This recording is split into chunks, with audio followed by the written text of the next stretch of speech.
It's great to be back in San Antonio with the ICMA conference, talking to city managers and professionals who run cities about the urban revitalization of the past 20 or 30 years, how cities have come back, investments flowed back to cities, and the challenges that brings with it. It's been amazing. If you asked me a couple of decades, well, what I'll talk about, I was born in Newark, New Jersey. I saw a city really collapse, become economically dysfunctional. So over the past 2 decades, we've seen cities all across this country. San Antonio, where we are today, is a fantastic example of this urban comeback and revitalization, but it's brought challenges with it. Our cities have become increasingly unaffordable.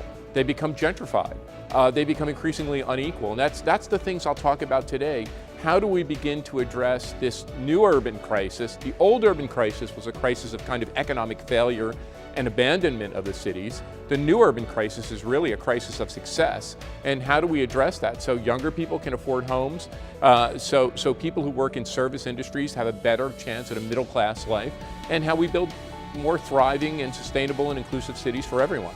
I think everyone knows America has become a divided country. And we're divided not only based on what we do in life and what we believe, but where we live. Some places are thriving, some places are declining.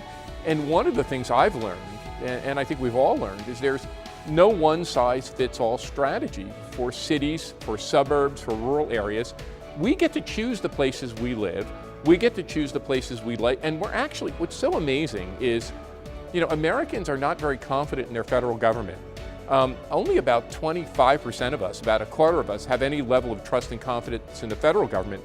But 2/3 to 3/4 of us have trust and confidence in our local level of government. So one of the things we have to do is empower our cities and municipal leaders, whether we live in a big city or a suburb or a rural area, a smaller community or a larger one, empower cities to do more, to have more control over their own economic conditions.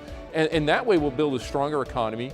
And I think actually we'll be able to overcome this really kind of terrible political divide we have in our country.